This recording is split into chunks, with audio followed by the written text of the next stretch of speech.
Assalamualaikum warahmatullahi wabarakatuh.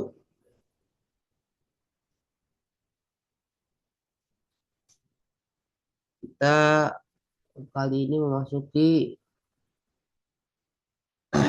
pembahasan tentang hermeneutika filosofis dan hermeneutika kritis.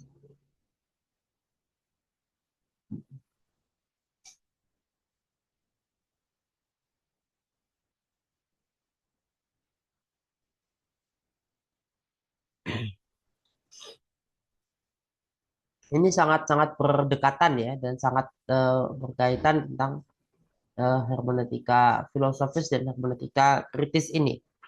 Karena Habermas merupakan salah satu pendukung paling kritis terhadap Gadamer. Bagaimana Gadamer juga kritis ke Heidegger ya. Ya, bagaimana Gadamer dan Heidegger itu berdebat juga dan berdiskursus, berdinamika, begitu pula Gadamer dengan Habermas.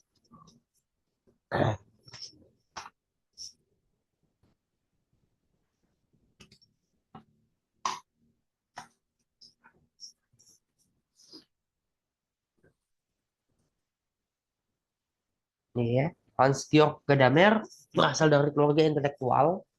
Ya, ayahnya adalah Johannes Gadamer, seorang profesor kimia farmasi dan rektor di Universitat Marburg. Ayahnya ya seorang yang kerap meremehkan ilmu sosial dan humaniora, ya juga meremehkan filsafat. Nah, ini berbeda dengan Hans Georg. Ya. Nah, kemudian belajar kesusastraan, ya sejarah seni, ya, psikologi dan seterusnya itu. Gadamer tidak sepaham dengan ayahnya terkait studi filsafat, juga banyak dibentuk oleh karirnya, banyak terbentuk oleh Martin Heidegger.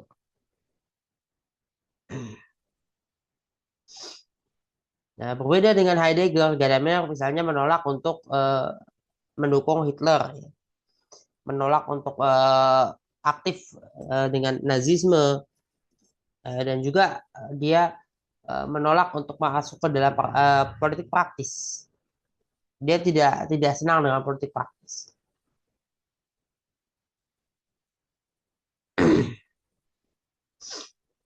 Perlu diingat di sini ya, tidak aktif dan tidak tertarik dengan politik praktis kalau di kalangan sarjana cendekiawan, bukan kemudian bisa dikatakan mereka tidak punya sikap kritis ke misalnya pemerintah atau ke satu rezim ya. Yang dimaksud tidak ingin berpolitik praktis adalah tidak ingin misalnya masuk ke dalam lingkaran kekuasaan. Jadi tetap yang penting memberikan, kalau diminta untuk ngasih nasihat atau ngasih sumbangsi ide gagasan mau, ketika pemerintahnya ya kurang berkenan, dia melihat ada kebijakan yang kurang baik, ya akan disampaikan gitu ya.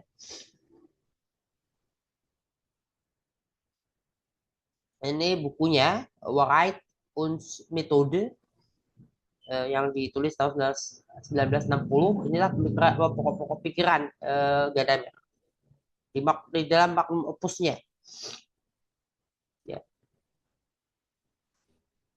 Gadamer berangkat dari hermeneutika faktisitas Heidegger, ya, yang memahami dalam dimensi eksistensial. Tapi Gadamer tidak berhenti di situ. Dia menghubungkannya dengan dimensi sosial memahami. Maka ada upaya untuk saling memahami, membentuk kesepahaman, ya. Eh, Nah, beda dengan Schleiermacher. Ini kritiknya terhadap Schleiermacher. Apakah hermeneutika selalu berhadapan dengan keasingan dan kesalahpahaman? Itu. Nah, tidak selalu berarti mengatasi keasingan, ya. Yang dalam hal ini isi pikiran pengarang, bukan itu, bukan selalu begitu, ya. Tapi ada sejumlah hal lain, sejumlah ya, hal yang tidak berarti keasingan, berarti kesalahpahaman, tidak berarti itu.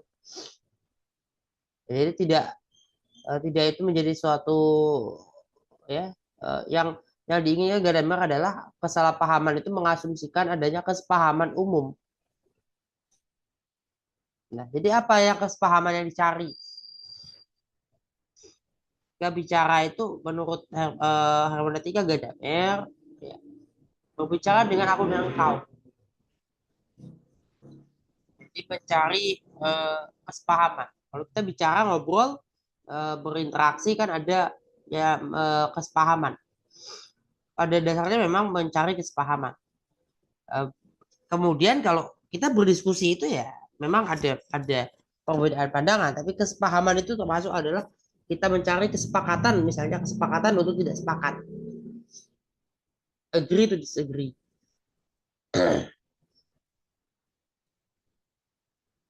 Ya, asumsi dasar Gadamer adalah kesepahaman. Ya, menurut Gadamer, Schleiermacher itu mengandaikan semacam pemahaman lengkap, ya, saat transposisi divinatoris itu terjadi. Ya, menurut Gadamer tidak begitu.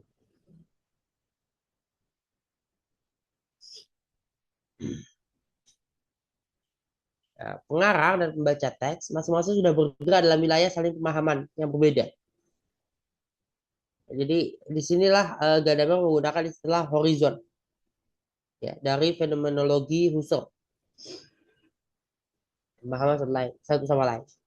Horizon itu menjadi ruang, menjadi tempat kita bertemu. Ya, horizon nggak bisa kita pindah dari satu horizon ke horizon yang lain, tapi yang ada horizon kita apa namanya meluas, ya, sehingga ada irisan-irisan.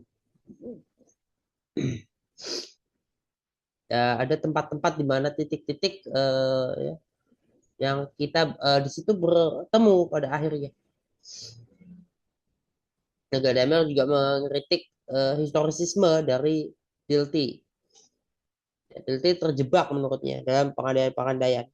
Bahasa sejarah atau historisisme ini berasal dari lanskap intelektual Jerman abad 19. Ya, sejumlah ada tokoh-tokohnya. Ini bahasa sejarah ini melawan dari filsafat berlawanan dari filsafat sejarah Hegel yang dianggap terlalu metafisis. Nah, bahasa sejarah itu ingin memahami sejarah bukan dari skema metafisis dan teleologis. Di sini kemudian mereka ternyata masih juga empiris. Ini yang ditemukan oleh Gadamer. Odilti ini historisis, ya, mengikuti mazhab sejarah. Karena mengikuti mazhab sejarah yang lebih masih empiris, ya, masih empiris dan masih mengobjektifikasi. Jadi ada objektifikasi dong di sini. Sementara tidak memungkinkan, ya. Ini tiga aporia yang menurut Gadamer menjebak Dilthey. Dilthey berpandangan kita ditentukan oleh sejarah. Sejarah dapat diketahui sebagai fakta. Ya. Kemudian pengetahuan itu berdiri universal melampaui. Nah, tapi ini kemudian bertentangan dengan historisitas itu sendiri menurut Gadamer. Karena manusia itu bergerak dalam sejarah, bukan mengatasi sejarah. Jadi manusia tidak bisa berada di atas sejarah atau di luar dari sejarah. Itu menggambarkan menurut Gadamer keadaan historis secara kartesian, kesadaran akan sejarah bukan dalam sejarah. Ya. Ya, jadi di sini terlihat ya bahwa perbedaannya itu nggak berada dalam kutub-kutub berbeda, tapi eh, berada dalam ya, spektrum yang berbeda. Tidak ekstrim, terlalu tidak ekstrim perbedaannya. Sebetulnya tidak ekstrim perbedaan di sini. Dan ada proses dialektika yang terus menerus.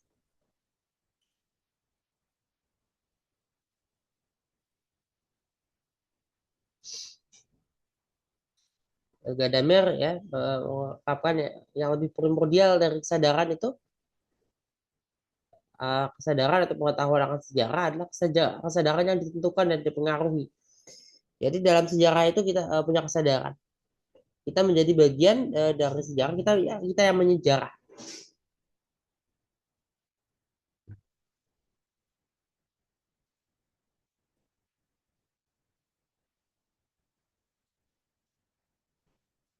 Nah, Gadamer menilai bila Gilty konsisten dalam aliran filosofi, ya harusnya melihat ilmu pengetahuan dan filsafat dari kehidupan historis manusia. Kesadaran bukan tuan, ya, atas dirinya, karena sejarah itu sendiri membentuk kesadaran manusia. Jadi kita nggak melihat diri kita sebagai tuan atas apa yang diteliti.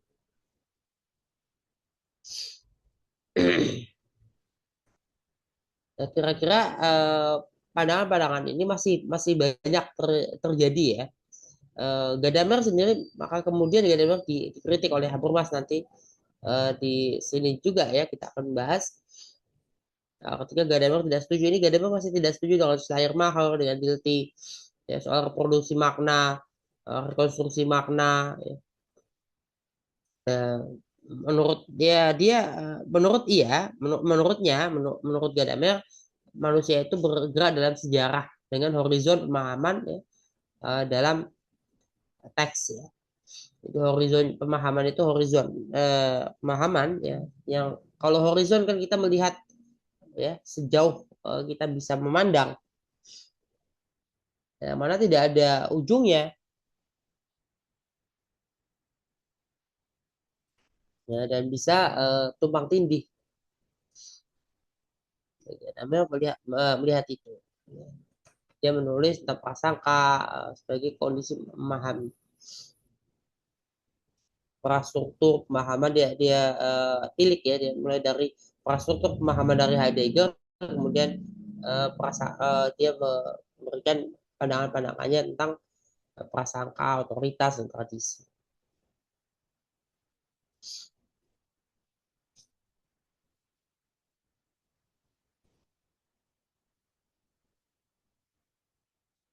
Jadi prasangka di sini prasumsi di sini menurut Gadamer tidak melulu berkonotasi negatif, tidak melulu berkonotasi negatif. Di sini malah Gadamer menyatakan prasangka itu sesuatu yang default, alamiah. Ya. Upaya mengatasi prasangka juga sebetulnya didasari oleh prasangka juga, ya, prasangka juga. Jadi menuduh orang suuzon ya adalah suuzon, ya. Kalau kamu suuzon sama saya, tapi nggak ada belum tentu ada buktinya kan, ya, maka bisa terjadi suuzon kuadrat, suuzon bahwa orang lain suuzon sama diri kita itu kan. Maka prasangka itu adalah sesuatu yang sebenarnya default, nggak bisa diatasi. Eh, tapi kita ada dalam prasangka itu. Tidak ada yang menawarkan ada prasangka legitim dan prasangka illegitim. Ini ditawarkan. Ada dua komponen ya prasangka yang perlu ditelaah di sini. Otoritas akademik, ya.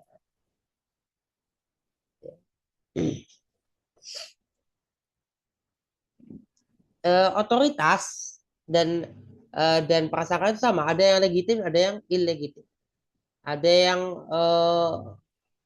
legitimate dan illegitimate. Ada yang memang bisa dipakai, ada yang tidak bisa. Sehingga ya misalnya menentang otoritas gereja dan tradisi kekristenan itu juga sedang membangun otoritas dan tradisi sendiri sama dan begitu terus ya otoritas dan tradisi tidak pernah hilang. Sini kemudian ada konsep ya tentang kesadaran sejarah ini yang direhabilitasi ya oleh oleh Gadamer adalah otoritas dan tradisi.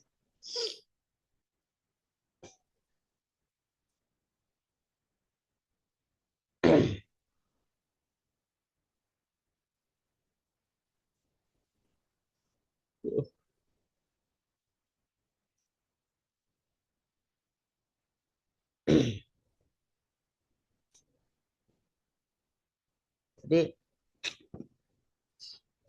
istilah yang yang dipakai itu salah satunya adalah ya, kesadaran sejarah dan pengaruh sejarah pengaruh. Wirkungsgeschichte. Ini mengacu pada keterlibatan kita dalam sejarah. Jadi manusia memang ada di dalam sejarah, menjadi bagian dari sejarah itu. Nah, ketika sejarahnya sudah terjadi, misalnya sudah terjadi, kita kan belum lahir, tapi bisa nggak kita masuk ke situ? Bisa masuk ke dalam horizon itu. Tapi ada irisan antara horizon kita dengan horizon orang yang sudah tiada.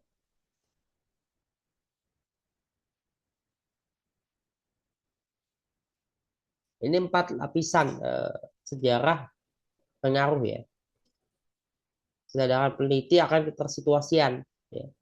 Dia sadar kesadaran secara pengaruh itu terutama kesadaran akan situasi hermeneutis yang ada di situ yang hadir. Kemudian pengertian umum filosofis ya tentang kesadaran ya. Kemudian setelah itu subjektifus kesadaran ya, yang mengambil bagian dalam kesadaran itu satu zaman. Kesadaran zaman. Ini yang membuat Soekarno dikatakan sebagai anak zaman. Refleksi diri sejarah pengaruh. Kemudian baru refleksi diri. Nah, ini konsep-konsep yang kemudian nanti akan dikritik oleh Habermas ya dari Gadamer. Gadamer dan Habermas ini dua tokoh. Saya mohon untuk mempercepat ya. Teman-teman bisa membaca dan makanya saya semalam kan sudah saya sampaikan. Jadi masih bisa untuk sudah bisa untuk membaca dari kemarin ya. Sehingga tidak terlalu banyak yang perlu saya sampaikan karena ini 77 ya kalau nggak salah ya. Kan begitu banyak ya. Ya. Nah ini yang dipakai oleh Gadamer adalah konsep-konsep seperti hubungan ada yang dicari adalah kesepahaman maka ada aku engkau aku dan engkau ya menurut Gadamer itu membaca teks itu ya kita untuk mengetahui dia itu bicara apa dan kita mengakui tradisinya dia mengakui otoritasnya dia. Tapi memperlakukan tradisi sebagai satu objek itu kemudian Gadamer berpendapat memperlakukan tradisi memperlakukan engkau di sini ya sebagai satu objek itu hubungan paling dangkal. Ini ya macam hubungan ya aku engkau macam hubungannya seperti ini. Sebagai objek proyeksi reflektif juga masih belum begitu mendalam. Tapi kalau masuk ke dalam engkau itu atau tradisi otoritas itu sebagai sesuatu yang berbicara, maka ya dia ini yang paling dalam. Nah ini yang kemudian dikritik oleh Habermas yang menghasilkan adanya hermeneutika kritis. Hermeneutika kritis ini masuk kemudian dalam ilmu sosial kritis. Jadi ilmu sosial kritis memang Marxian. Karena Marx membentuk satu kajian kritik ideologi.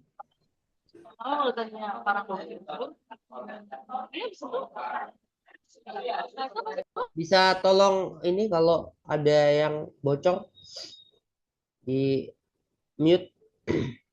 Siapa? Ya, ya ada macam hubungan aku engkau di sini.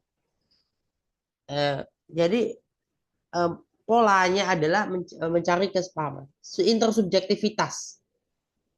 Nah, jadi intersubjektivitas ini siapa sebetulnya yang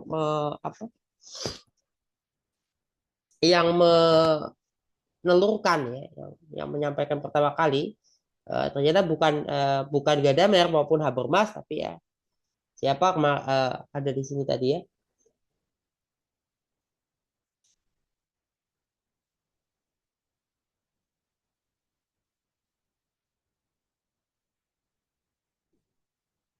Ya Martin Buber.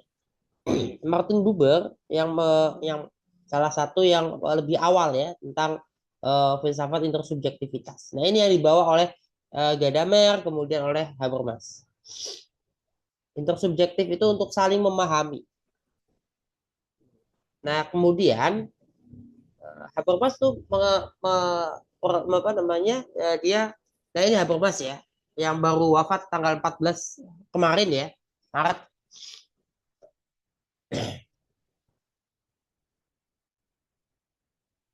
Habermas ini cukup kritis terhadap Heidegger maupun terhadap Gadamer. Sebagaimana Gadamer kritis terhadap Heidegger, begitu pula dengan Habermas juga kritis terhadap Gadamer. Ya. Habermas bagian dari generasi kedua mazhab Frankfurt, dan karenanya ini terkait dengan paradigma komunikasi intersubjektif. Jadi kita berkomunikasi dengan teks, kita berkomunikasi dengan masyarakat yang diteliti, kita berkomunikasi dengan bahkan dengan artefak-artefak ya, dengan pola-pola, dengan apa simbol-simbol, gambaran-gambaran, dengan ritual-ritual, ekspresi-ekspresi itu semua kita berkomunikasi dengan itu semua. Sehingga itulah ada intersubjektivitas. Tadi ada komunikasi, ada apa namanya mencari kesalingpahaman, ya, mencari untuk saling memahami. Nah, tapi kemudian ini pengaruh dari denazifikasi terhadap Habermas ya.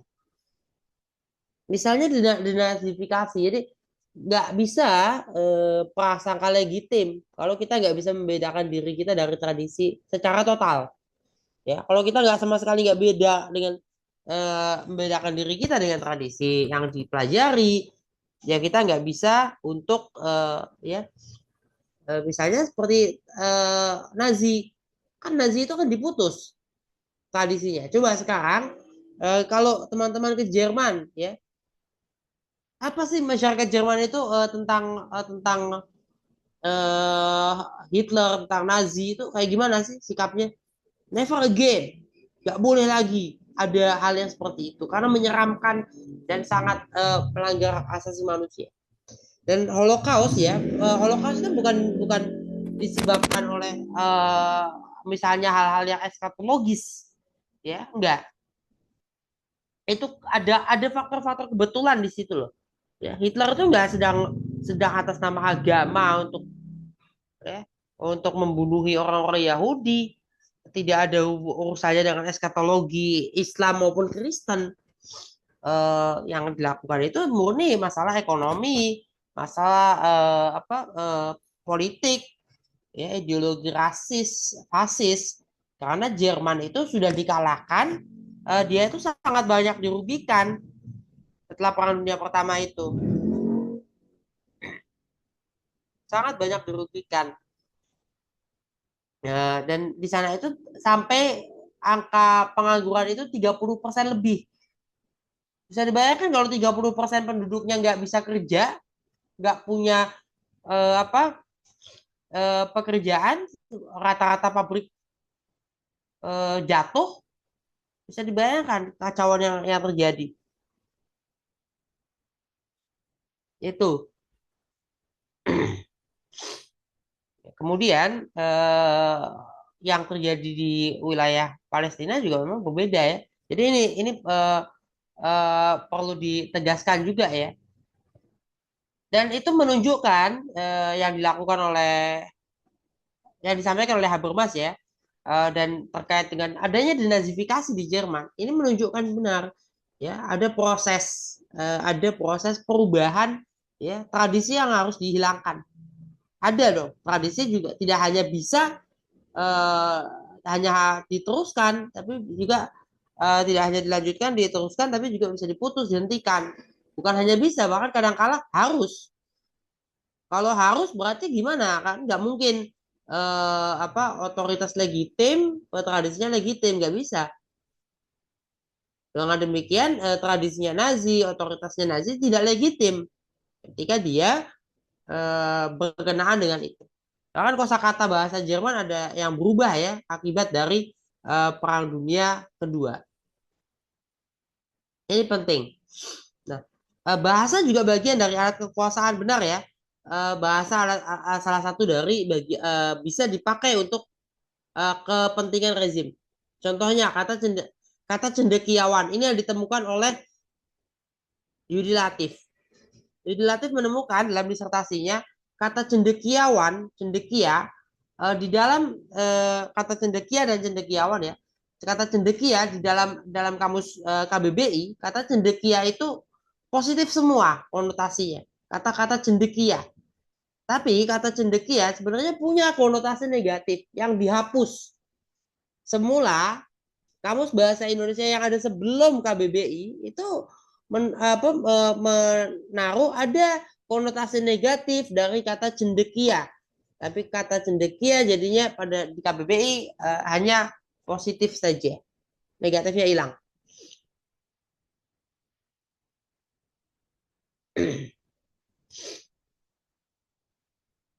Nah ini. Nah, menurut Habermas, hermeneutika tidak bergerak dalam hal pra-reflektif begitu saja, tapi juga suatu hasil refleksi. Ya ada faktor kekuasaan ya dalam memahami. Kekuasaan dipakai untuk alat untuk memahami, memonopoli kebenaran. Ya, salah satu tesis Gadamer kan pengetahuan tentang kenyataan bertolak dari horizon pemahaman. Nah ini ternyata mengandung masalah juga ya klaim universalitas hermeneutika ini digugat oleh Habermas. Ada distingsi antara pengetahuan sehari-hari dan pengetahuan ilmiah. Ada distingsi bagaimanapun juga antara ilmu-ilmu berkenaan dengan manusia, berkenaan dengan jiwa, mental, uh, dengan ilmu-ilmu yang berkenaan dengan alam.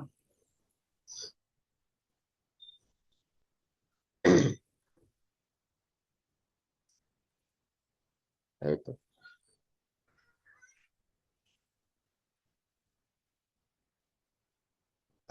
Ada proses mediasi. Jadi berasal dari hermeneutika, kesadaran hermeneutis itu berasal dari refleksi dalam bahasa sehari-hari. Ya. Tapi sedangkan interpretasi ilmu-ilmu atas dunia pada umumnya itu menjadi perantara. Ya, berarti ada bahasa-bahasa yang bahasa-bahasa sehari-hari, ada bahasa-bahasa monologal. Apa itu bahasa monologal? Ya, matematika dan logika. Jadi ada instrumen ya yang ya menggunakan ya metode-metode yang objektif, menggunakan ya mencari objektivitasnya. Artinya apa? Intersubjektivitas itu juga tidak bisa hanya sekedar memahami, mengerti gitu ya. Tapi sebetulnya ada kesepahaman di situ yang dicari. Kalau kesepahaman kan berarti kalau ada satu kelompok yang kita pelajari atau yang mempelajari kita menganggap kita lebih rendah kan kita nggak mau ya. Misalnya kelompok yang mempelajari kita kemudian menganggap kita lebih rendah. Terus sebaliknya kita mempelajari satu kelompok kita menganggapnya lebih rendah kan nggak bisa. Tidak cocok sebetulnya dengan kesepahaman. Ya. Nah ini ada teks yang abnormal.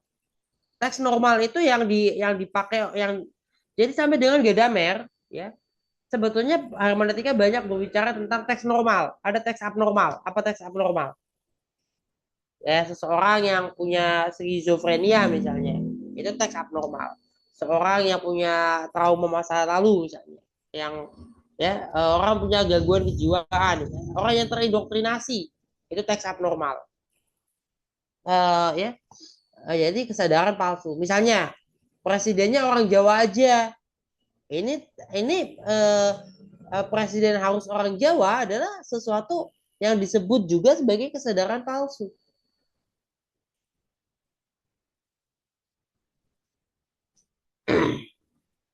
Nah, realitas masyarakat terindoktrinasi itu menjadi sistem tertutup. Isolasi ini yang iya ya Habermas sampaikan bahwa ini adalah teks abnormal. Ada komunikasi terdistorsi secara sistematis. Ya, ada ciri-cirinya ketika teks itu terdistorsi. Teksnya nggak normal. Ini. Jadi hermeneutika kritis itu khusus. Ya, berbeda dari sebelumnya, dari Schleiermacher sampai Gadamer. Mencoba memahami struktur makna atau teks yang terungkap dalam tuturan yang dihasilkan proses komunikasi terdistorsi sistematis. Ini ada dua tipe metode ilmiah. Ada psikoanalisis Freud, ada kritik ideologi Marx. Ini menunjukkan bahwa Habermas ya, Habermas memang Marxian.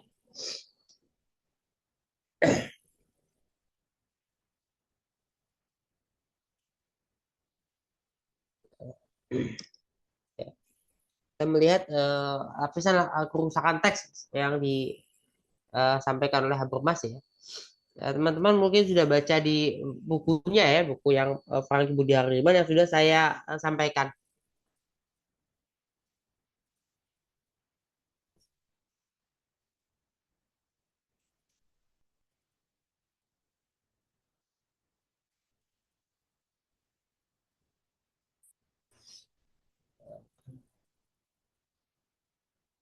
Ya.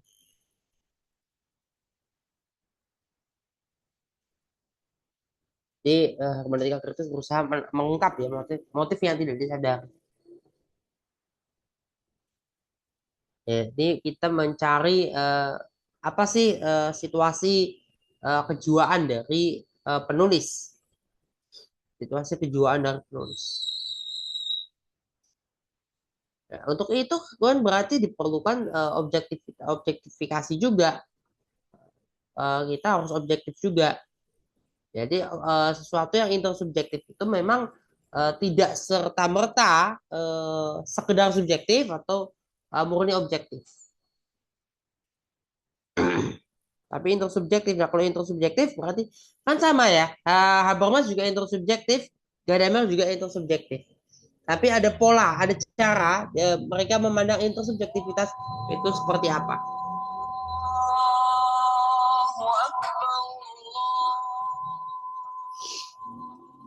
Itu ya.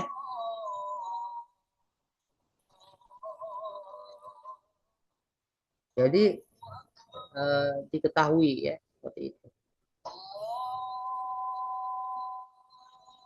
Oke, ada tanggapan atau yang ingin disampaikan? Silakan.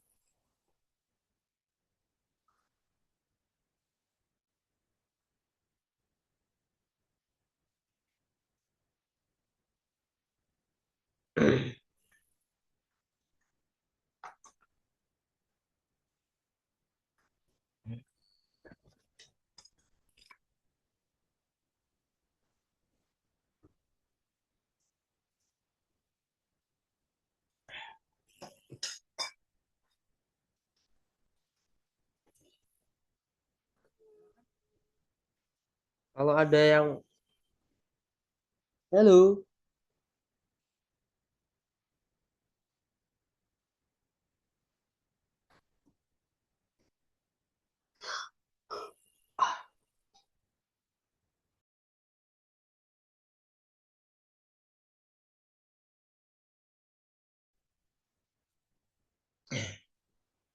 ayo silakan.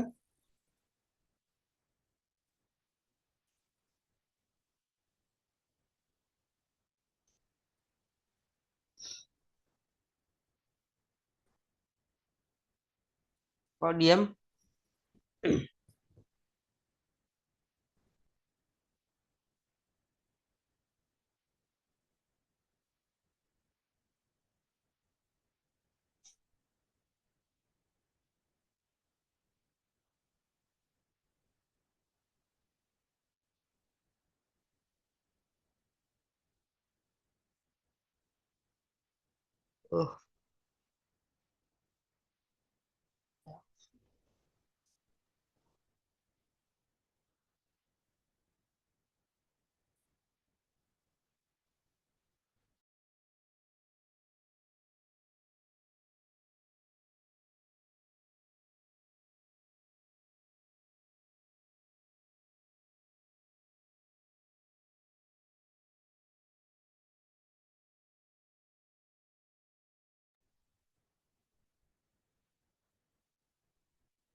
Halo, ada yang paus nih mana? Bang Manaf biasanya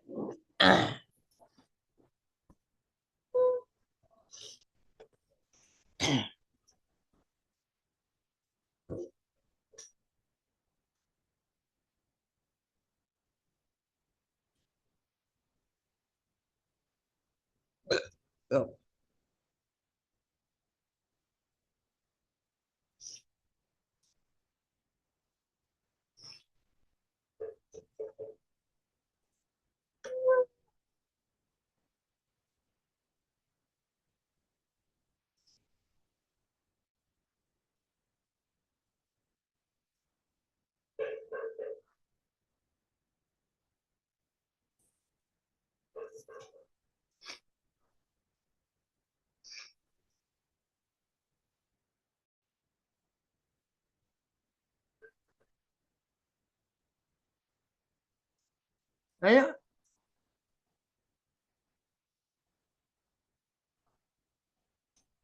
Ya, Assalamualaikum, Pak. Oh, ya, silakan. Eh, Bagaimana cara kita untuk eh, memahami maksud daripada penulis yang mungkin penulis itu lahir atau menulis pada masa yang lalu, Pak. Sedangkan Ini eh, sedangkan pemahaman kita ini ya tidak bisa lepas daripada masa yang sekarang gitu, Pak. itu Nah, untuk ya, penulis ah, yang masa lalu gimana, Pak, ininya? ya, ya. Sebetulnya kan kita membaca itu kan tulisannya yang sudah lampau ya. Dalam arti kan kita membaca kan tulisannya sudah ada, bukan tulisannya belum ada atau sedang sedang ditulis kita baca kan.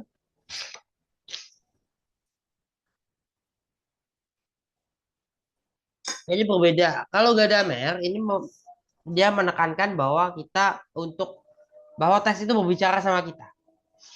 Teks itu berbicara sama kita. Nah, ini menjadi soalan yang kemudian mempersoalkan baik Gadamer maupun Habermas. Ini orang-orang yang kurang ya nyaman dengan hermeneutika ini mengkritik Gadamer dan Habermas seolah-olah sama dan seolah-olah ya dua ini kira-kira begitu saja gitu. Karena memang ya dalam apa namanya dalam hermeneutika itu asumsinya adalah yang menulis manusia ya yang menulis manusia. Sementara wahyu adalah revelation atau wahyu itu kita nggak percaya kalau wahyu itu ditulis manusia. Ya wahyu memang tidak ditulis. Wahyu memang memang tidak ditulis. Ya. Yang menulis atau mencatat. Ya. Nah, ditulis dengan dicatat itu dua hal yang berbeda. Ada mencatat, ada menulis. Mencatat adalah kita menuliskan sesuatu yang ingin atau harus dituliskan, harus dicatat. Makanya dicatat, mencatat. Jadi teks Al-Quran itu kan dicatat oleh para sahabat. Dicatat, bukan ditulis. Kalau ditulis ada proses mengarang di situ. Kan para sahabat tidak mengarang. Ya. Rasul juga tidak mengarang. Tapi Rasul ada proses penerjemahan. Ketika suara hanya semilir angin, itulah turun wahyu. Begitu saja. Semilir angin, satu ya. Cara yang kedua, bunyi gemerincing. Bunyi gemerincing itu berarti kok tiba-tiba setelah bunyi gemerincing yang didengar oleh Rasulullah, kok ada wahyu tuh. Wahyu itu dari mana? Kok bunyinya gemerincing kok jadi satu ayat misalnya? Kan dua bunyi yang berbeda. Itu. Tapi kita mengetahui teks Al-Quran itu ya otentisitasnya, kemudian kita meyakini teks Al-Quran itu kan karena ada rosem, ya. Ada kesepakatan ya, tentang redaksional. Ya. Nah tadi kalau kan orangnya sudah meninggal kita gimana mengetahui? Ya itu mengetahui kita gimana mengetahui? Kita mengetahui dari kita melihat konteks sosiohistorisnya. Dan itulah yang dilakukan hermeneutika, mencari konteks-konteks sosiohistoris. Kita bagaimana melihat sejarah itu? Nah, melihat sejarah itu secara kita berada di luar sejarah, kita berada di dalam sejarah, ya. Kita punya kesadaran sejarah. Kesadaran sejarah itu kesadaran akan sejarah atau kesadaran di dalam sejarah itu dua hal yang berbeda. Nah, Bermas masih sejalan dengan Gadamer, kesadaran dalam sejarah. Jadi kita menyadari bahwa diri kita juga bagian dari sejarah.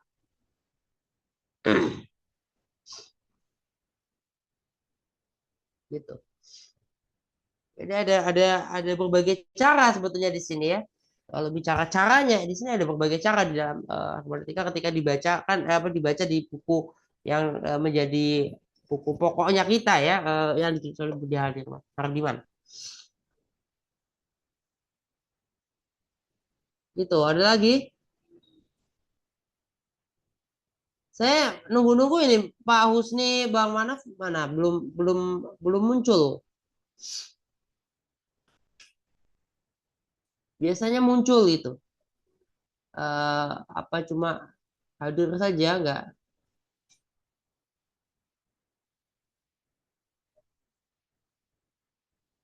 Fadlan Nur Hadi,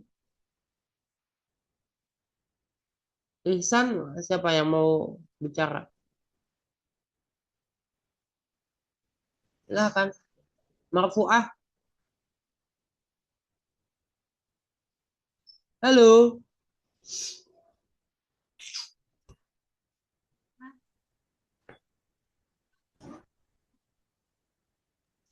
Ini satu lagi, Pak. Ya, silakan.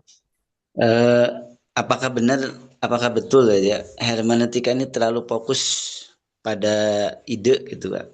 Pada ide, makna gitu kan, sehingga mengabaikan tentang sosial, kekuasaan atau ekonomi, sehingga para pemikir-pemikir kayak Marxisme itu mengkritik, Pak, tentang teori hermeneutika ini, Pak. Betul apa gimana, Pak? Apa tanggapannya, Pak? Saya nggak tahu nih arah pertanyaannya kemana? Arah pertanyaannya kemana? Bisa lebih jelas lagi nggak?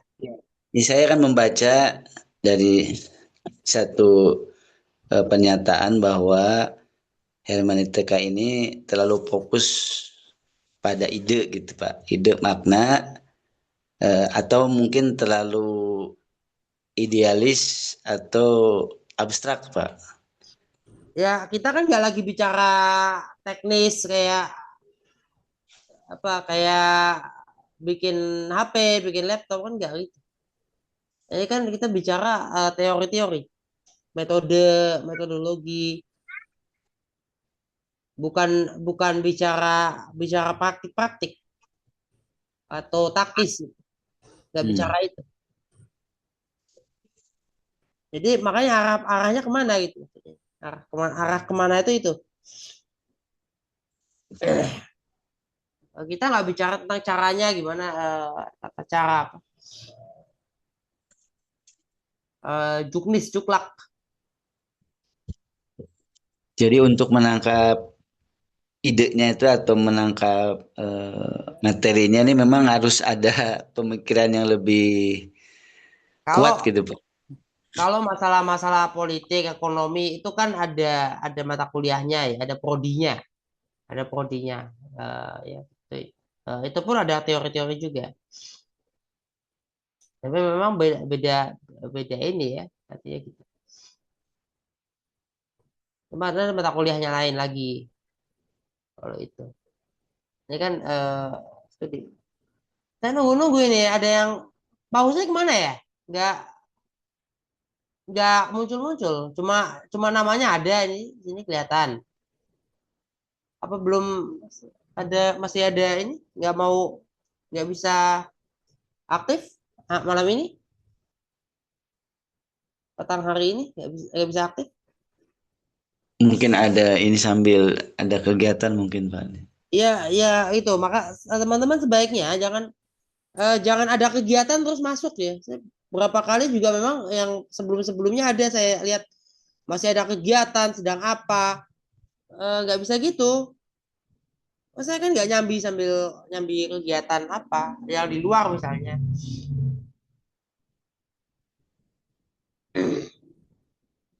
Kadang ada yang sambil ikut pengajian, ada yang sambil ikut kondangan. Kalau kondangan ya kondangan aja, lebih baik kondangan daripada eh, saya mau kondangan kondangan aja udah nggak usah masuk kelas. Nggak apa-apa, itu gampang kok. Cincai lah kalau soal soal presensi sama saya.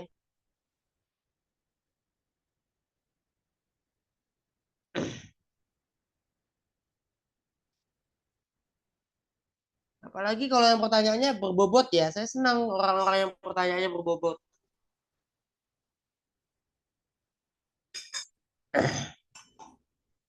Bukan saya nggak suka sama pertanyaan orang yang lain, cuman maksud saya ada pertanyaan itu. Kalaupun memang ini ya, yang banyak aja sekalian pertanyaannya. Atau bukan pertanyaan aja ya, tapi komentar.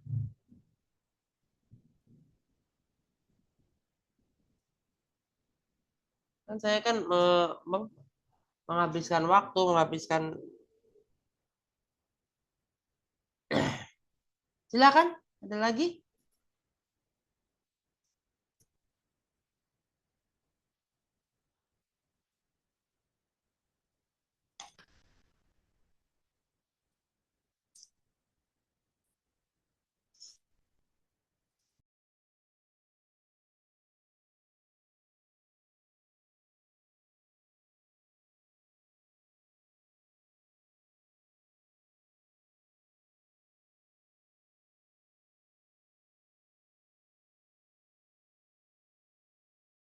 Ada.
Assalamualaikum Pak, izin bertanya Pak, Ya, silakan. eh, apa hubungan antara bahasa dan makna Pak dalam kajian semiotika? Ya, Itu aja Pak. ini belum sampai ke semiotika ya. Iya Pak, Belum sampai ke semiotika tadi kita masih di hermeneutika. iya iya Pak. Jadi kan saya sudah menyampaikan PPT-nya. Kemarin Pak Husnya itu minta yang semester lalu minta PPT biar lebih banyak supaya bisa lebih gampang. Ini kemarin baru kemarin aja dia. Eh ya, jadi gini, Habermas dan Gadamer ini kenapa sering ya untuk di apa disandingkan memang kedua orang ini punya apa istilahnya ya kedekatan pemikiran ya. Samping Heidegger juga begitu, Heidegger dekat dengan Gadamer dan ini punya hubungan guru ke murid ya. Heidegger Gadamer itu belajar dari Heidegger, kemudian Habermas juga belajar dari Gadamer. Jadi ini mereka adalah ya dari Heidegger ke Gadamer ke Habermas itu ada runutan ya runutan semacam sanad ya. Sanad sebetulnya punya punya sanad keilmuan itu punya apa namanya batasan definitif yang lebih lebih ini ya lebih lebih ketat ya. lebih spesifik kalau dibilang sanad. Tapi bagi sebagian orang kayak saya berani mengatakan itu juga sanad. Ya, kalau kayak saya berani mengatakan itu juga termasuk sanad antara dari Heidegger ke Gadamer ke Habermas adalah sanadnya, ya atau semacam sanad.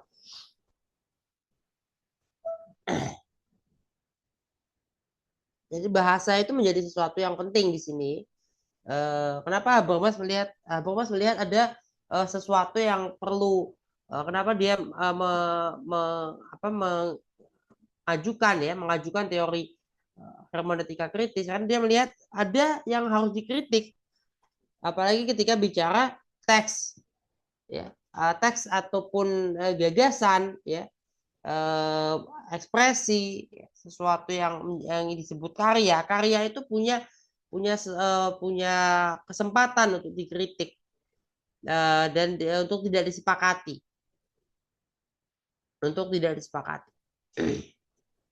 Kalau gitu kita belajar hermeneutika, belajar semiotika, berarti kita belajar ini dong, belajar tidak sepakat sama teks kita gitu, teks Al-Quran.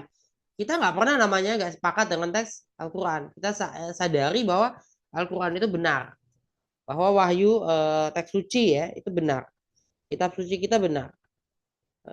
Kenapa kita meyakini bahwa kitab suci kita itu real ya? Ada satu hal, sejarah teks Al-Quran itu ya tidak, ya, sekalipun kita bicara sejarah teks Al-Quran nggak sama dengan sejarah teks Al-Quran misalnya kita katakan lebih terjaga. Keterjagaan Al-Quran itu pada titik mana? Nah, redaksionalnya ya, berkali-kali saya sudah sampaikan di kelas ini juga, dari semester lalu juga saya sampaikan ya, bahwa misalnya Al-Fatihah ya, atau misalnya An-Nas yang kita yakini sebagai surat An-Nas itu dimulai dari Qul a'udzu birabbin nas dan berakhir di Minal jinnati wan nas. Itu sudah kesepakatan. Mau seperti apapun kiroahnya, awalnya itu, akhirnya itu. Qasam itu nggak bicara harokat, nggak bicara tanda bunyi, tanda baca, nggak bicara wakaf. Belum, wakafnya. Saya melihat teks mushaf ya, ada mushaf yang beda-beda wakafnya di mana. Kemudian seperti misalnya Al-Fatihah, ya. Al-Fatihah itu kan Bismillah itu bagian atau bukan dari surah Al-Fatihah. Nah, standarisasi hari ini menunjukkan bahwa kebanyakan pencetakan Al-Quran mengalah untuk mengikuti yang mayoritas. Rata-rata Al-Quran ditulis dengan qiraah yang sama. Ya, ada Al-Quran ditulis dengan qiraah yang berbeda, ada. Ditulis dengan tanda wakaf, tanda ayatnya beda, ada. Yang ditulis Al-Fatihahnya, Bismillahnya tidak dihitung ayat, ada. Cuman sekarang itu lebih terbatas. Kemudian jangan salah, masalah perbedaan harokat, perbedaan titik di mana itu jadi soalan. Tapi kalau Rasul itu lakukannya itu. Kita bisa menulis Bismillahirrahmanirrahim nggak pakai baris, nggak pakai titik. Bisa Bismillahirrahmanirrahim, nggak pakai baris, nggak pakai titik, nggak ada garis ya, nggak ada garis mana fathah, mana kasroh, nggak usah ditulis. Bismillahirrahmanirrahim, cuman rosemnya aja, tidak pakai titik juga bisa itu. Nggak pakai titik, kita akan bacanya apa?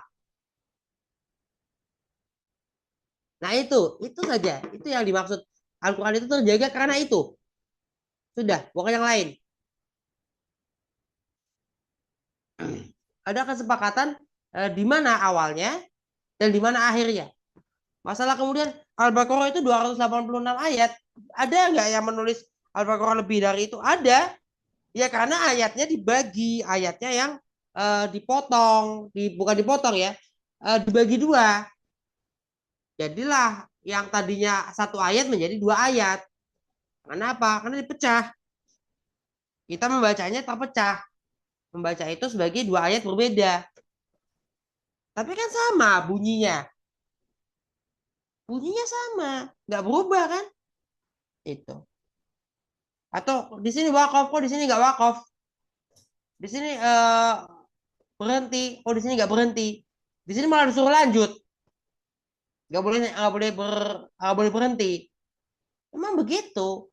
Tidak semuanya sepakat soal wakaf, soal itu aja. Tapi Al-Quran tetap terjaga jelas loh. Rasamnya sama kok. Redaksinya sama kok. Redaksi Al-Quran di mana-mana sama. Kalau tadi, ya. Kita belajar hermeneutika bukan belajar untuk apa mempertanyakan ya, misalnya mempertanyakan kondisi mental Rasul, misalnya kritik ideologi yang dibangun oleh Marx itu kemudian diikuti oleh Habermas itu bukan ditujukan misalnya kita bisa pakai pakai kritik itu untuk membaca Al-Quran, bukan Al-Qurannya yang dibaca untuk dengan hermeneutika kritis, tapi tafsir yang ada. Jadi kita nggak bisa membaca langsung Al-Quran dengan hermeneutika kritis. Kita membaca tafsir yang ada. Tafsir Al-Azhar kita baca misalnya. Tafsir Al-Misbah kita baca dengan hermeneutika kritis. Ya, kritik ideologi. Ya, kita kan tahu apakah ini ya ada distorsi. Karena memang yang dicari adalah distorsi.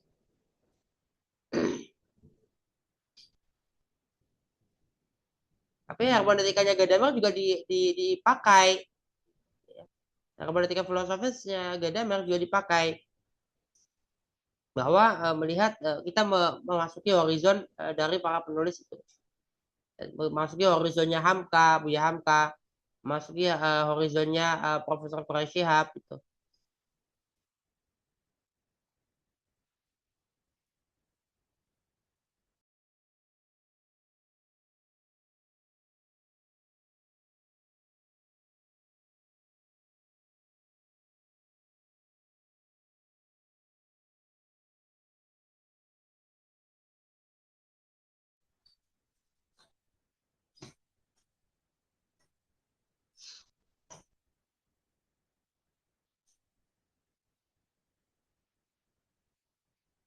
Silakan ada lagi atau gimana? Ini 7.30 ya, masih ada 30 menit lagi. Ini kalau kalau kebanyakan nggak bicara, eh, biasanya bicara kok nggak bicara ya sebagian. Saya nggak tahu kenapa nggak muncul nggak buka kamera. Punten Pak dosen mau bertanya. Tadi saya kan sedikit membaca tadi tentang Kadamer. Poin-poin utama pemikiran Kadamer kan itu ada salah satunya membahas tentang peleburan cakrawala atau fusion of horizons. Nah, itu pemahaman terjadi ketika cakrawala masa lalu ter apa bertemu dan melebur secara cakrawala masa kini pembaca. Yang dimaksud peleburan cakrawala itu yang seperti apa ya, Pak ya? Saya sedikit kurang memahami ini, Pak. Punten, Pak dosen. Nah itu kan gini ya, Ya, maksudnya itu kita masuk ke dalam cakrawala itu, gitu ya, masuk ke dalam horizonnya itu. Kita mencari kesepahaman, mencari untuk saling memahami. Ya, jadi teks itu yang berbicara sama kita. Ketika baca bukunya Di Bawah Bendera Revolusi, kita kan tahu apa yang dimaksud oleh Soekarno itu dari kita tahu bagaimana apa yang dilihat oleh Soekarno. Kita membayangkan apa yang dilihat oleh Soekarno. Eh, saya nggak tahu ya teman-teman di sini mayoritas bisa membayangkan atau enggak ketika baca ya. Kalau saya kalau baca teks ya, baca teks, baca buku, baca jurnal, artikel ya, itu saya terbayang apa yang dibicarakan itu. Ada bayangan-bayangan apa yang dibicarakan itu. apa yang digambarkan. Termasuk ketika baca Al-Quran juga ada terjemah, ya kan terbayang apa yang dibicarakan, terbayang bagaimana kisah bagaimana Bani Israel itu, terbayang bagaimana kisah Nabi Yusuf ini. Membayangkan gimana seorang anak remaja Yusuf bicara sama bapaknya, itu terbayang di saya, ya, terbayang di saya. Nggak tahu orang lain kebanyakan seperti itu atau enggak. Jadi saya nggak pernah, udah lupa kapan saya terakhir kali tidak bisa membayangkan itu. Ketika Bung Karno menulis dan tulisannya kita baca, ya dalam dikumpulkan di bawah bendera revolusi, saya membayangkan. Kita membayangkan itu. Nah, apa sih yang terjadi? Kita kan harus tahu dong konteks sosiohistorisnya di sana itu seperti apa, ya. Untuk melihat konteks sosiohistoris, ya bagaimana baru kita apa namanya bisa mengetahui apa yang terjadi, apa yang ada di dalam alam pikirannya dia. Meleburan apa, karena kita melebur menjadi jadi bukan menyatu ya, bukan menyatu, tapi ada irisan di situ. Titik temunya kita ketemu di mana antara penulis dengan pembaca. Silakan, ini kemana aja ini tadi, kok ada namanya nggak ada buka kamera apalagi. Izin Pak, baru sampai Pak. Ini Baru makanya saya sampai kok. langsung pindah laptop ini Pak. Baru apa pulang kerjanya agak terlambat ini Pak. Maaf, nggak biasa dari apa? Nggak biasa Kenapa? dari jadwalnya gitu Pak. Maaf ini Pak. Tapi sudah sedikit baca-baca.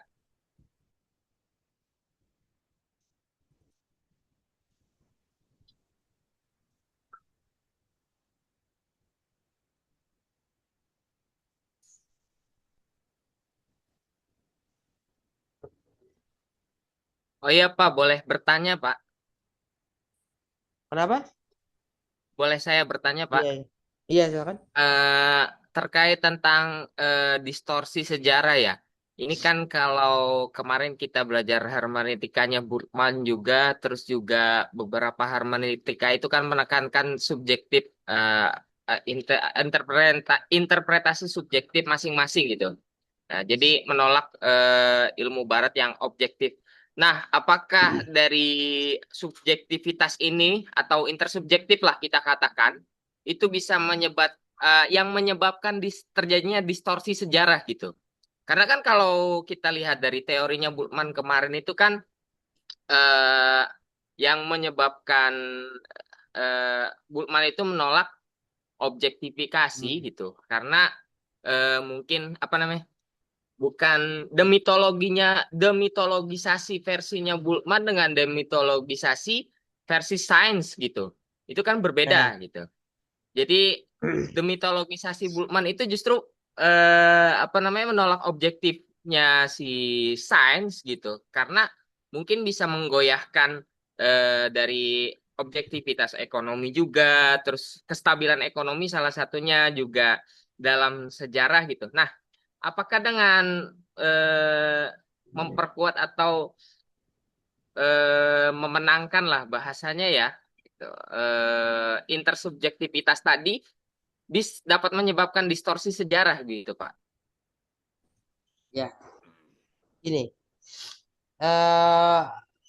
apa yang ditawarkan oleh Gadamer itu ya dengan intersubjektif itu adalah upaya saling memahami, karena kita masuk ke dalam nah gini. Pertama bukan kesadaran akan sejarah ya. Kalau Gadamer kesadaran di dalam sejarah. Ini memang agak sulit ya. Kita memang kita memiliki kesadaran ya. Kita sadar bahwa kita bagian dari sejarah. Karena kita bagian dari sejarah, kita sudah mengetahui kita punya sejarah kita. Kita sendiri ya, kita melihat apa yang bisa kita lihat. Kemudian, nah sang penulis kan melihat apa yang dia bisa lihat. Ya, kemudian teks itu berbicara. Jadi membiarkan teks berbicara untuk kemudian ya berbicara pada kita melihat dari sudut pandang dia. Nah, tapi Gadamer tidak ingin serta merta begitu melihat pada ya. Nah, kalau melihat menuju kepada objektivitas, sebenarnya sebagian dari ini ya, dari sampai dengan Bultmann itu masih ada ya, masih ada kecenderungan antara menuju ke objektif. Jadi belum cukup mereka masih cenderung antara objektif atau subjektif nih. Masih cenderung seperti itu. Baru Gadamer menawarkan kita kan sudah punya konsep ya, terus intersubjektivitas, kita intersubjektif aja. Kalau objektif subjektif dan dicoba-coba untuk jadinya seperti melempar-melempar gitu ya, dilempar-lempar kan, ya, ke subjektif ke objektif gitu ya. Jadi dilempar-lempar. Tapi ini kemudian udah kita pakai yang intersubjektif. Intersubjektivitas itu kita saling memahami. Kita berada dalam komunikasi. Nah, kemudian ada teori tindakan komunikatif. Nah, ini ilmu sosial kritis itu berangkat dari situ. Nah, ilmu sosial kritis berangkat dari situ. Ilmu sosial kritis berangkat dari kritik ideologi, berangkat dari psikoanalisis Freud, kemudian oleh Habermas dipakai ya, diramu sedemikian rupa dari Schleiermacher sampai Gadamer untuk hermeneutikanya, semiotikanya, kemudian masuk ke ditambahkan dengan kritik ideologi Marx, kemudian ditambahkan dengan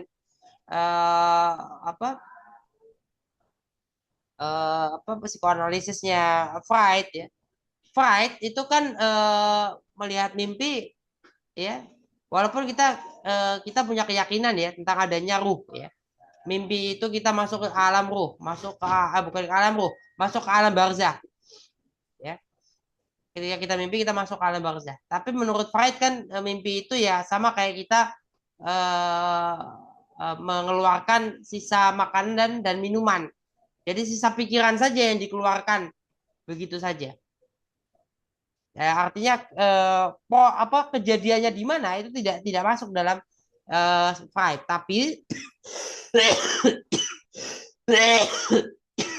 kita dengan menggabungkan dengan melibatkan pemikiran Gadamer, kita bisa masuk ke situ, pemahaman tentang mimpi. Itu yang dilakukan oleh Habermas. Jelas? Gimana? Tapi saya di sini kayak merasa seperti ada ambiguitas gitu. Jadi merasa ambigu gitu antara ini kan di sini juga Gadamer kan berpendapat kebenaran itu nggak relatif juga nggak sewenang-wenang bisa ditentukan oleh takdir. Jadi orang itu nggak bisa menafsirkan ya sesuka hati dia gitu. Di sini Gadamer. Tapi kan di sini juga nggak disebutkan gitu batasan-batasan dalam penafsiran atau interpretasi tersebut gitu. Jadi saya ngelihat di sini ada satu seperti satu paradigma yang kurang lengkap gitu. Apakah memang hermeneutika kritis ini digunakan cuman buat menganalisa saja gitu atau mengkritik saja dari teori hermeneutika yang lalu gitu. Atau ini bisa dijadikan untuk penyelesaian masalah, Pak? Ya. Yang jelas gini. Ya tentunya ini untuk menyelesaikan masalah ya. Baik kita menggunakan pemikiran siapa nih? Habermas, Gadamer dan yang sebelumnya itu kita pakai untuk menyelesaikan masalah. Karena teori kritis itu berangkat dari sini. Teori kritisnya Mazhab Frankfurt itu berangkat dari sini, dari hermeneutika kritis. Gadamer juga bagian dari Mazhab Frankfurt. Ya. Ini mereka ini punya gagasan yang masuk ke dalam ilmu-ilmu sosial kritis dua orang ini.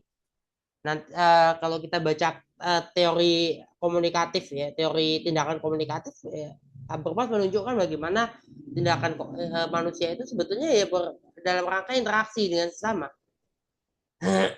Sehingga ada diperlukan nalar kritis, sikap kritis ya, nalar kritis ya, itu adalah yang mencirikan manusia dibanding makhluk lain.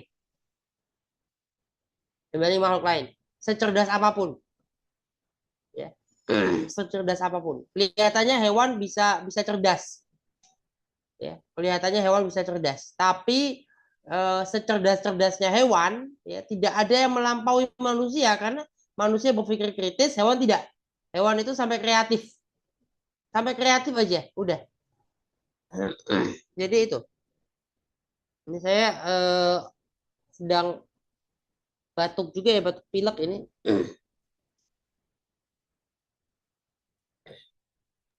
Iya, Saya Pak, coba. saya di sini melihat maksudnya ada paradigma yang kurang lengkap ini dalam apa namanya interpretasi dari pisau analisis hermeneutis ini. Kalau saya lihat pakai teori strukturalismenya Levi Strauss, itu kan ada namanya deep structure, innate structure, deep structure. Deep structure itu yang paling bawah, ada innate structure gitu. Innate structure ini dia yang paling fundamental gitu. Deep structure. Ya, deep structure itu yang paling fundamental karena kan dia yang paling dalam. Jadi itu yang tidak bisa dalam bahasa kita itu yang harus diobjektifikasi begitu. Nah, adapun kalau apa namanya innate structure itu bisa diubah gitu. Jadi Iya. bisa diinterpretasi tergantung subjektif masing-masing, Pak. Saya melihat di sini maksudnya batasannya gitu. Kalau kita menggunakan digabungkan antara teorinya Levi Strauss ya, yang strukturalisme itu dengan pisau analisis hermeneutis ini, mungkin saya sendiri ya, Pak, ini menurut pandangan saya sendiri bisa menjadi satu sintesa yang tepat gitu, mungkin yang lengkap gitu. Karena saya melihatnya hermeneutika kritis ini ya hanya untuk mengkritisi gitu, tidak bisa menawarkan sintesa, hanya menawarkan antitesa dari apa nggak bisa, Pak. Karena memang ya karena iya apa namanya Habermas itu kan melihat pengaruh denazifikasi ya. Habermas sangat terpengaruh dengan denazifikasi, sangat terpengaruh dengan proses denazifikasi itu dibanding Gadamer. Gadamer mungkin tidak punya apa karena dia lahir 1900 ya. Jadi secara usia juga dekat apa dia di eranya Arendt ya, di eranya Hannah Arendt. Nah, Hannah Arendt kan tidak menetap di Jerman ya. Kemudian dia pindah dan menjadi warga negara Amerika Serikat ya, US. Dan Hannah Arendt menyaksikan mana? Hannah Arendt menyaksikan apa namanya? Menyaksikan pengadilan Eichmann ya. Ya, dan dia melihat Eichmann seperti apa dengan kacamatanya sendiri. Hal yang tidak dialami oleh Gadamer. Hal yang tidak dialami oleh Habermas, tapi Habermas menyaksikan bagaimana denazifikasi itu. Jadi ada yang berbeda, pengaruh masa muda yang berbeda.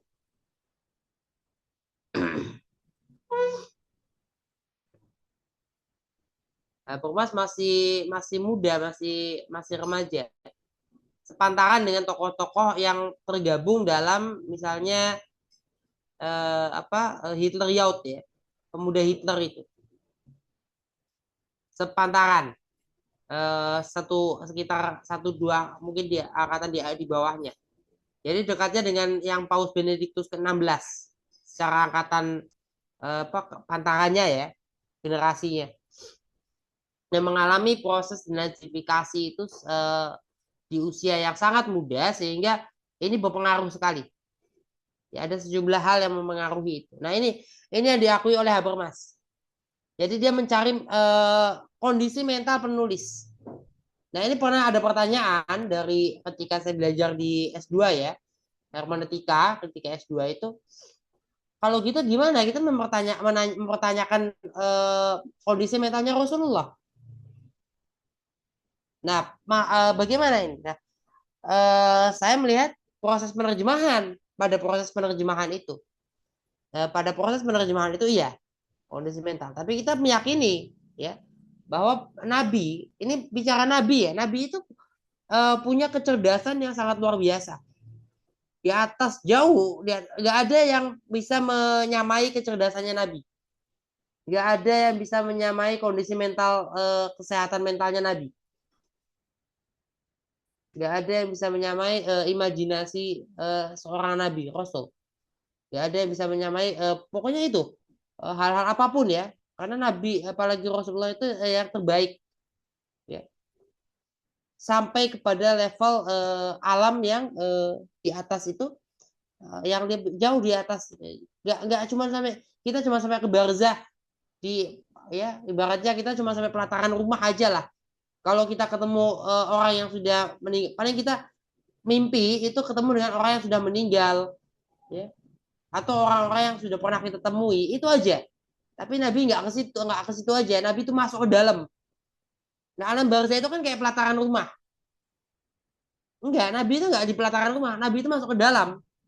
Kalau mimpi itu, ya, Nabi itu masuk ke dalam. Jadi keluar masuknya lebih ke dalam lagi. Kita cuma sampai alam barzah ketika kita mimpi, misalnya, cuma bisa sampai alam barzah. Barzah itu kayak pelataran rumah aja. Cuma di situ pelataran itu, beranda itu. Udah sampai situ aja. Nggak bisa masuk ke dalam kita. Nah, Nabi itu sampai masuk ke dalam, melihat ke dalam kayak gimana, naik ke lantai atas, turun ke basement. Itu bisa dilakukan oleh Nabi. Kayak gitu. Ya. Jadi artinya kalau gitu kita membaca Nabi, bisa nggak membaca bagian itu bagi seorang manusia membaca Nabi. Yang padahal Nabi masuk ke dalam bisa. Kita kan hanya sampai pelataran. Ya itu. Tapi tetap ada caranya. Kita tidak membaca sampai ke situ, misalnya kita bisa membaca di tafsir yang ada. Karena para mufasir juga sama kayak kita. Para mufasir itu hanya sampai pelataran aja. Ya, jadi sekelas Quraisy Shihab, sekelas Buya Hamka, itu sama kayak manusia biasa kok, sama kayak kita. Cuma sampai situ aja. Nggak ada yang pernah masuk ke dalam. Karena nggak bisa gitu ya. Tidak diperkenankan juga. Bukan levelnya. Jadi itu.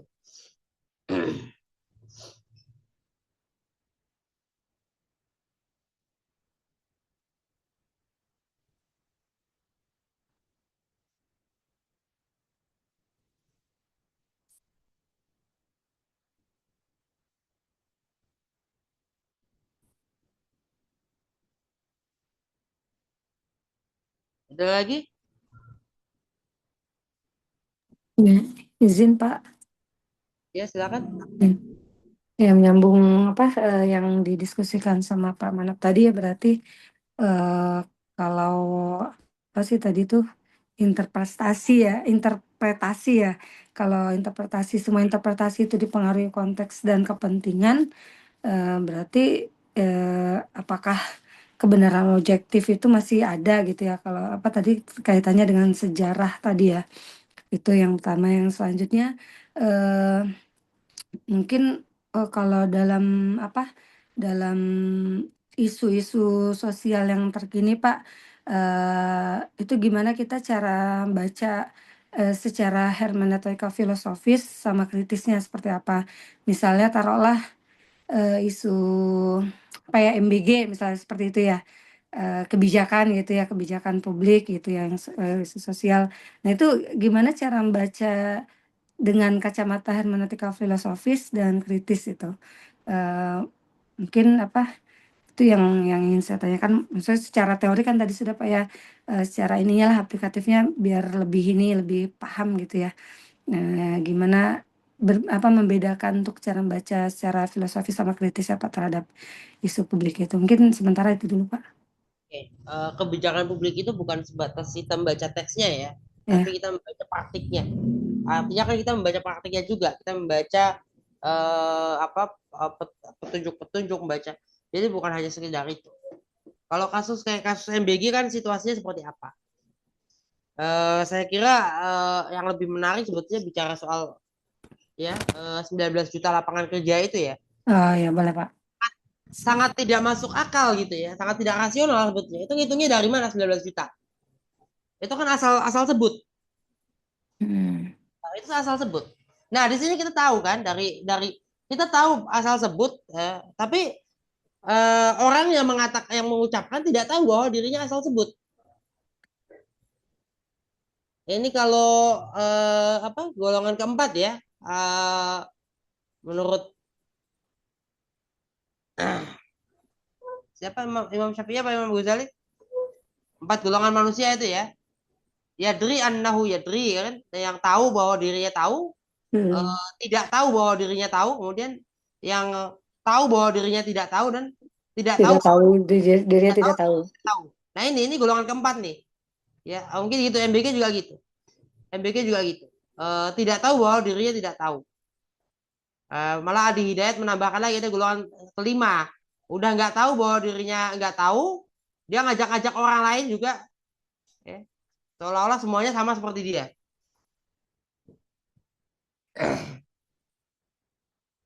Nah, ini ya terkait dengan MBG ataupun 19 juta lapangan kerja itu kan asal sebut. MBG itu kan sesuatu yang ya kebijakan publik yang diinginkan, satu program yang seolah-olah dia itu apa bisa menyelesaikan sebagian besar masalah. Padahal ada sejumlah masalah yang lebih lebih lebih apa namanya lebih fundamental. Tapi apakah MBG itu nggak diperlukan? Memang diperlukan. Yang jadi masalah kan sejumlah praktiknya, ya, pada turunan-turunannya itu. Ya, kemudian siapa saja yang diuntungkan dan yang dirugikan dari adanya kebijakan misalnya seperti MBG. Diganti jadi buka puasa tapi adanya siang dan kemudian bahannya juga apa menunya juga menu-menu yang kalau dia sudah ada siang dia nggak bisa dong di apa namanya dimakan pada malam hari,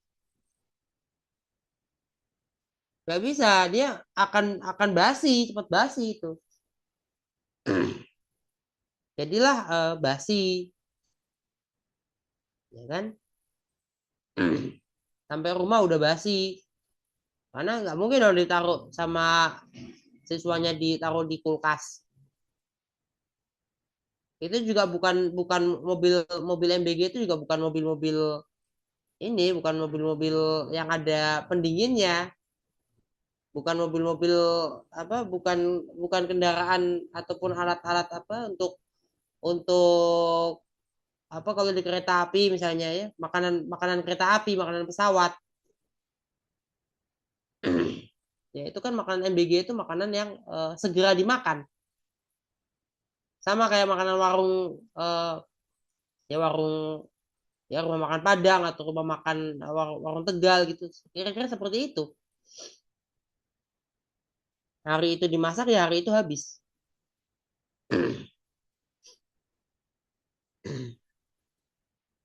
Ada apa namanya kalau dibilang kan negara lain juga begitu, ada, memang ada. Itu betul, itu nyata.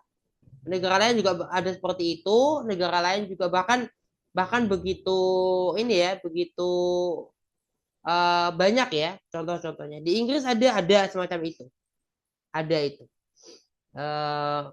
Ya, dan lain-lain. Ada semuanya, rata-rata ada lah. Untuk makan siang gratis atau makan siang dari pihak sekolah. Makan siang disediakan oleh sekolah. Itu ada, bukan nggak ada. Itu rata-rata ada. Negara maju pun ada. Seperti di Eropa ada seperti itu dan sebagainya. Makan siang gratis itu kan atau makan MBG lah istilah-istilah itu sebetulnya tidak masalahnya pada persoalan itu, tapi praktiknya gimana? Jangan publik itu. Bahkan 19 juta lapangan kerja salah sebut sebetulnya atau asal sebut aja, asal nyeplak 19 juta. Dari mana coba angka 19 juta? nggak ada dari mana angka itu pokoknya asal aja. Nah, persoalannya kan kemudian adalah kita ya ya kadang tidak menyadari bahwa apa yang kita sebutkan tadi itu asal jeplak. Dan kadang-kala di dalam kampanye pemilu ya, ini penting. Dalam kampanye pemilu, kadang-kala namanya tim sukses itu ya serius ini. Kalau misalnya tim sukses itu kadang-kala memang memberikan bahan kampanye yang salah, ya, bukan karena mereka nggak tahu, mereka nggak sadar. Tapi mereka nggak tahu dong kalau mereka nggak sadar. Mereka nggak sadar, memang nggak sadar. Ketika memberikan itu ketergesaan bisa aja karena disuruh cepat-cepat gitu, sehingga tergesa-gesa. Sekarang juga harus jadi kan orang juga jadinya berpikir terlalu cepat. Akibatnya adalah ada hal-hal yang tidak sesuai antara yang realistis dengan yang kira-kira tidak realistis.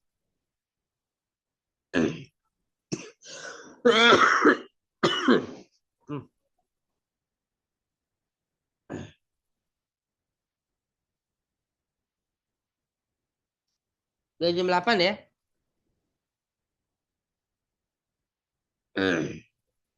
Oke, karena sudah jam 8. Gimana? Ada lagi? Masih ada lagi? Sudah cukup ya? Sudah jam 8. Kita tutup. Pak Husni dari tadi belum kelihatan. Ini sudah jam 8. Jam 8 saya sudah untuk kelas yang lain. Teman-teman juga akan ada kelas lain juga ya. Malam hari ini tutup dengan alhamdulillah bersama-sama. Alhamdulillahirrahmanirrahim. Jangan lupa ya rekamannya diberikan ke email supaya bisa lebih cepat untuk saya tayangkan di kanal. Ya, terima kasih. Wassalamualaikum warahmatullahi wabarakatuh.